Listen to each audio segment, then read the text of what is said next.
This channel does not promote any violent, harmful, or illegal activities. All content provided by this channel is meant for an educational purpose only. নামে school তবে পঠন পাঠন শিকয়ে উঠেছে কারণ শিক্ষকের অভাবে ধুঁকছে এই স্কুল। ধূপগুড়ি ব্লকের অন্তর্গত পূর্ব শালবাড়ি নবকান্ত প্রাথমিক বিদ্যালয় বর্তমানে ছাত্রছাত্রীর সংখ্যা প্রায় 150।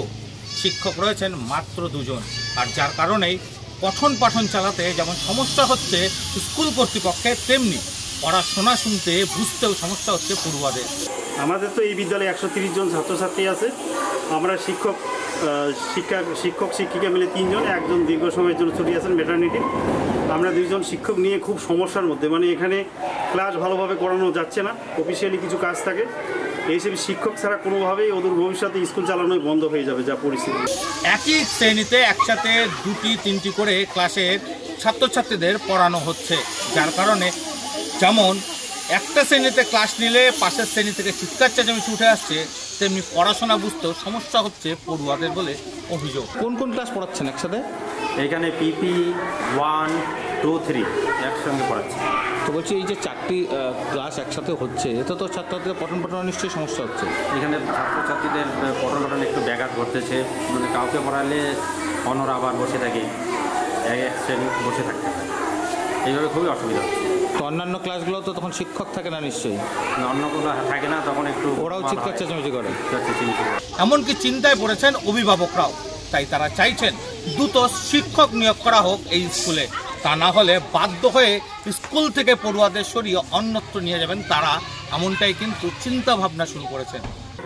সত্যি কথা বলতে এইখানে যে 2 জন শিক্ষক 5ম শ্রেণী অবধি এখানে ক্লাস আছে আর কি, সে অবধি কী করে পড়াশোনা করবে বলেন তো? আমরা কিন্তু হেডমাস্টার মশাইকে কমপ্লেনও দিছি, অভিযোগও জানাইছি, মৌখিকভাবে কোনো লিখিতভাবে এখনও জানাইনি। বারবার জানানো সত্ত্বেও কোনো মাস্টারমশাই আসতেছে না। তাহলে আমরা কী করবো এখন? আমরা এখানে এই স্কুলে কি পড়াশোনা করাবো? একটা চিন্তার বিষয় না? তো আপনার কী ভাবছেন এখন, কতটা চিন্তা? না, যদি এইরকম কিছু না করে, সরকার যদি কোনো চিন্তাধারণা না করে, বাধ্য হব কিছু একটা করতে। কী ভাবছেন আপনারা? ভাবার মধ্যে নাহলে এখানে না পড়ে অন্য জায়গায় দিতে হবে পরিস্থিতি সাপেক্ষে।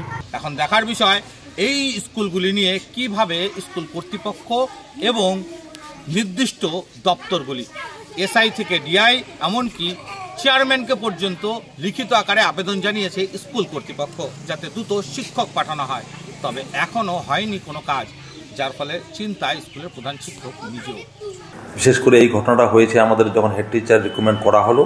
এই হেড টিচার রিকমেন্ড করার পরে অনেক স্কুল, শুধু ধূপগুড়ি নয়, প্রতিটা সার্কেলেই 2-1টা স্কুল আমার ডিসব্যালেন্স হয়ে গেছে। তো সেগুলোকে ব্যালেন্সে আনার জন্য এবং পার্শ্ববর্তী উইদিন সার্কেলের মধ্যে যে সারপ্লাস কিছু স্কুল আছে, সেই সারপ্লাস স্কুল থেকে টিচারগুলোকে শিফটেড করে দিয়ে আমরা এসআইদের নির্দেশ দিয়েছি মৌখিকভাবে।